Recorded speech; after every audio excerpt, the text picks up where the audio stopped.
edition. Days after the Bihar police busted a terror module in Patna, the probe into the case has thrown up startling details. Patna police probing the case has stumbled upon a WhatsApp group named Ghazwa-e-Hind, which was allegedly used to radicalize young people. The cops arrested the admin of the group, Margoob M. Danish alias Tahir. In his WhatsApp chats, there is an open declaration to launch direct jihad in India in 2023 and to establish Islamic Caliphate. Times Now has also accessed the ATS dossier that details Tahir's alleged activities on WhatsApp group Ghazwa-e-Hind. The group was originally created from a Pakistani number and Tahir was made one of the admins of the chat group. Posts on establishing Islamic rule in India and glorifying terror-related incidents in Kashmir were also shared in this WhatsApp group. ATS dossier says that Tahir had formed another group by the name Ghazwa-e-Hind, on which an appeal was made to the Muslims of Bangladesh to prepare for conquest of India. गजवा-ए-हिंद करके जो social post मिला था उस पर कल हम लोगों ने एफआईआर किया था और जो एडमिन था उसको हम लोगों ने जेल भेजा था। उसके बाद उसके मोबाइल में जितने चैट्स हैं, फेसबुक है, फेसबुक लिंक से जितने वीडियोस यूट्यूब पे लोड किए गए हैं वो भड़काऊ, उन्मादी और एक विशेष धर्म के अगेंस्ट हैं और उनके लिंक्स अभी तक हम लोग जो इस्टेब्लिश कर पाए हैं वो ट्रांसनेशन है, इस देश से बाहर है। उसके हैंडलर्स भी इस देश से बाहर के लोग मिले हैं और इसके संपर्क भी हिंदुस्तान के बाहर पाकिस्तान, बांग्लादेश और यमन अभी तक की जो स्थिति है उसमें हम लोग इस्टेब्लिश कर पाए हैं। The accused himself confessed to the conspiracy of spreading violence in Ghazwa-e-Hind's name. Tahir, मुझे ये बता दो, ग़ज़वा-ए-हिंद का जो तुमने प्रोफाइल्स बनाया वो कब बनाया और कितने लोग हैं उसमें? ताहिर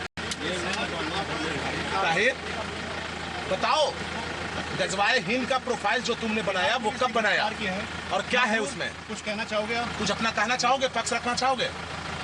आप आईडी नीचे रखिए बस थोड़ा। मखरूर, कुछ कहना चाहोगे? कहा चाहोगे? कुछ वायलेंस हाँ? वायलेंस मतलब फैला क्यों बनाया था ग़ज़वा-ए-हिंद तुमने? पाकिस्तान से कितने लोग थे तुम्हारे साथ जुड़े हुए उस हैंडल में? पाकिस्तान से भी लोग तुम्हारे साथ जुड़े हैं?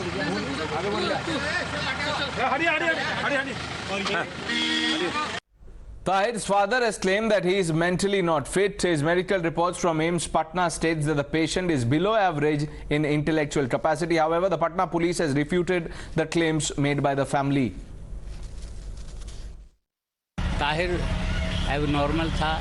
4-4.5 साल के बाद उसने बोलना शुरू किया था। उसके बाद फिर अपना पढ़ाई था उधर लड़कों। पढ़ाई लिखाई कहाँ से हुई इसकी? पढ़ाई लिखाई ऐसे ही अपने घर पर के मदरसा में हिफ्ज़ किया था उसने, और फिर रोकानिया पकानिया की। उसका मेंटली ये प्रॉब्लम था, हर वक्त बस उसको कहीं किसी से ना दोस्ती ना किसी से घर ही पर रहना है और कहीं जाना भी नहीं उसका। मैंने पहचान वाले का देहांत हो गया, इंतकाल हो गया था, उसी में थे। हम अंदर बात कर रहे थे, बैठे हुए थे और नीचे बाहर गली में और लोग बैठे हुए थे, वहीं वो बैठा हुआ था, वहीं से उठा दिया। एडिशन, जी हाँ, मोबाइल एडिशन उसे था और उसी में लगा रहता था। तो जो भी हम अगर डांट उस पर बहुत हमसे अगर डांटते थे हमको धक्का दे देगा, ये करेगा। उसके पास डॉक्यूमेंट्स कौन कौन से हैं ताहिर के? किसे आईडी कार्ड है, आधार कार्ड, वही। पासपोर्ट नहीं है उसके पास। तो पासपोर्ट के बिना ये कैसे गया गल्फ? ये तो अब जो बोलने वाले हैं सर वो न बताएंगे कि कैसे वो गए। उसके पास ना पासपोर्ट है ना बैंक अकाउंट है, कुछ भी नहीं है। Meanwhile, the police have widened the probe into this case. 3 accused who were held earlier in the case were all associated with the PFI, following which raids have been conducted at multiple locations in Bihar. A Darbhanga lawyer and an active member of PFI has been nabbed from Lucknow with the help of UP ATS. PFI has denied all allegations of running arms training camps and staged a protest against the police crackdown against itself. Lucknow से नूरुद्दीन जंगी उर्फ advocate Nooruddin को UP ATS की मदद से गिरफ्तार किया है। नूरुद्दीन जंगी इस ग्रुप का एक मेंबर था, एक्टिव मेंबर था। वो दरभंगा का रहने वाला है और दरभंगा के और लोगों को कनेक्ट करने में, मोटिवेट करने में, रेडिकलाइज करने में उसका अहम रोल है। ट्रेनिंग की बात जहाँ तक है तो एफआईआर में पुलिस ने यह दावा किया है कि आर्म्स की ट्रेनिंग दी जा रही थी, लेकिन अगर आपने पटना एसएसपी का बयान देखा हो जो बाकायदा रिकॉर्डेड है, उन्होंने खुद कहा है कि आर्म्स की ट्रेनिंग बिल्कुल नहीं थी। ये एक फिजिकल ट्रेनिंग की बात बोल रहे थे, जिसका भी हम खंडन करते हैं, इसलिए कि वहाँ पे इस तरह की कोई न ट्रेनिंग की बात है। और जिस जगह की बात बोल रहे हैं उस जगह हमारा कोई आना जाना भी नहीं है, हमारी कोई वहाँ पे संलिप्तता ही नहीं है। ये बिल्कुल निराधार बात है। A political war is also raging over the crackdown. Reacting to Patna SSP's remarks comparing PFI with RSS, RJD's Tejashwi Yadav claimed vindication and said RSS is spreading poison in the country. The BJP has hit back. जो आज देश में जहर बोया जा रहा है, जो माहौल जो बना है देश का, जहां मुद्दे पे बात नहीं हो रही है, इस तरह की चीज़ों की बातें हो रही है, जो माहौल बना है, तो ये कहीं ना कहीं से ये तो स्पष्ट हो ही गया। और जो एसएसपी साहब हैं जो बयान दिया वो तो सब जाहिर है। हम लोगों की जो बात है कि आरएसएस जो है एक ऑर्गेनाइजेशन कहीं ना कहीं से खतरनाक है, तो कहीं ना कहीं से तो ये बात तो स्पष्ट हो ही गई। यह बात गलत है, निश्चित रूप से बिल्कुल तथ्यहीन बात किया है। ऐसे अधिकारी पर कार्रवाई होनी चाहिए। आरएसएस राष्ट्रहित की बात करता है, अगर इस तरह का बात बोले हैं तो निश्चित रूप से इनको या तो मेडिकल में भेजना चाहिए, इनका दिमाग खराब हो गया होगा, और तत्काल इसको सरकार को संज्ञान में लेके इसको सस्पेंड करना चाहिए, इस पर कार्रवाई होनी चाहिए ताकि इस तरह का बात फिर दोबारा न करें। We move on. The BJP has named West Bengal Governor Jagdeep Dhankar as the ruling NDA's vice presidential candidate. Making the announcement, BJP President JP Nadda lauded Dhankar as Kisan Putra, who established himself as a people's governor. Dhankar, remember, is a Jat leader from Rajasthan with socialist background. After the announcement, Prime Minister Modi tweeted and said Jagdeep Dhankar ji has excellent knowledge of our constitution and he will be an outstanding chair in the Rajya Sabha and guide the proceedings of the House with aim of furthering national progress.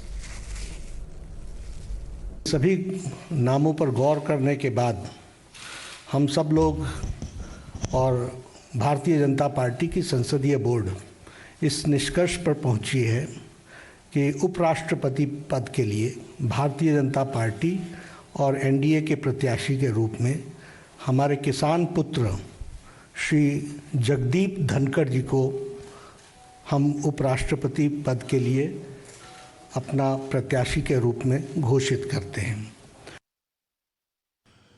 इस बारे में हमारे party 21 जुलाई 4 बजे शाम को एक meeting बुलाए हैं, जिनमें सभी सांसदगण रहेंगे।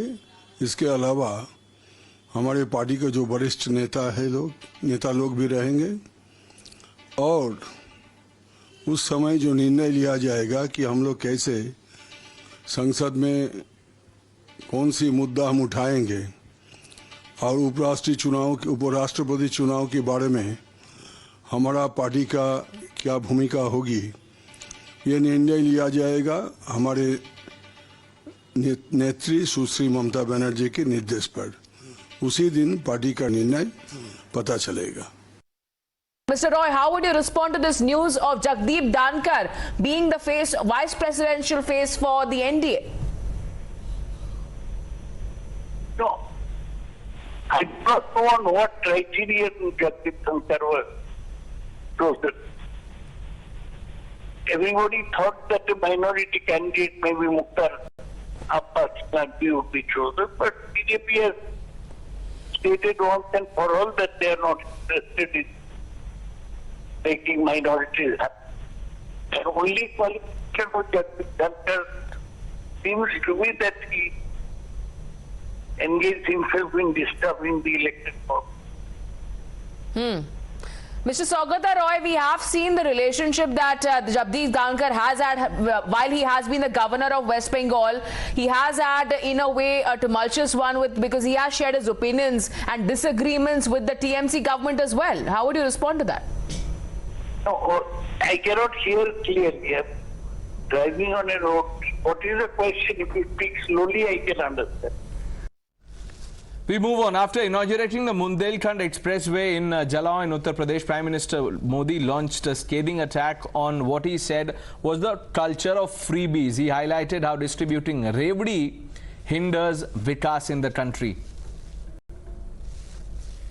आजकल हमारे देश में मुफ्त की रेवड़ी बांटकर वोट बटोरने का कल्चर लाने की भरसक कोशिश हो रही है। ये रेवड़ी कल्चर देश के विकास के लिए बहुत घातक है। इस रेवड़ी कल्चर से देश के लोगों को और खास करके मेरे युवाओं को बहुत सावधान रहने की जरूरत है। रेवड़ी कल्चर वाले कभी आपके लिए नए एक्सप्रेसवे नहीं बनाएंगे, नए एयरपोर्ट या डिफेंस कॉरिडोर नहीं बनवाएंगे। रेवड़ी कल्चर वालों को लगता है कि जनता जनार्दन को मुफ्त की रेवड़ी बांटकर उन्हें खरीद लेंगे।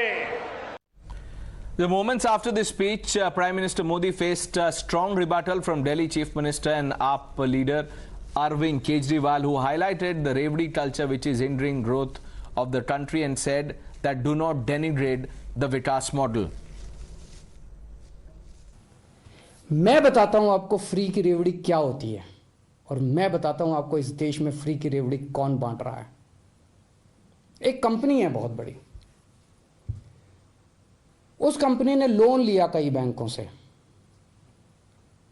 खा गए वो लोन, बैंक दिवालिया हो गए और उस कंपनी ने एक राजनीतिक पार्टी को चंदा दे दिया कुछ चंद करोड़ रुपए का और उस कंपनी के खिलाफ सरकार ने कोई एक्शन नहीं लिया। ये फ्री की रेवड़ी है। जब आप अपने दोस्तों के हजारों हजारों करोड़ रुपए के लोन फ्री में माफ कर देते हैं, ये फ्री की रेवड़ी है। जब आप विदेशों की यात्रा में जाते हैं और विदेशों की यात्रा के बहाने आप अपने चंद दोस्तों के लिए वहां ठेके लेते हैं विदेशी सरकारों से, ये फ्री की रेवड़ी है। पढ़ा लिखा हूं मैं, इंजीनियरिंग में डिग्री करी है, मैंने अकाउंटिंग की भी पढ़ाई करी है, कानून की भी पढ़ाई करी है और असली डिग्री है मेरी, डिग्री भी फर्जी नहीं है। सब कुछ समझता हूं। आज इतनी चीजें फ्री करने के बाद भी दिल्ली का बजट फायदे में चल रहा है। ये मैं नहीं कह रहा, अभी थोड़े दिन पहले सीएजी की रिपोर्ट आई है, तो बजट भी नफे में चल रहा है। कोई नया टैक्स नहीं बढ़ाया, भ्रष्टाचार खत्म कर दिया। भ्रष्टाचार खत्म करके जो इतना पैसा बचा, उससे अगर अब मेरे अपने लोगों की मैंने इतनी सहूलियतें दे दी, तो बताइए मैंने क्या गलत किया। With that, we're taking a short break. Lots more lined up on the other side. Please stay with us.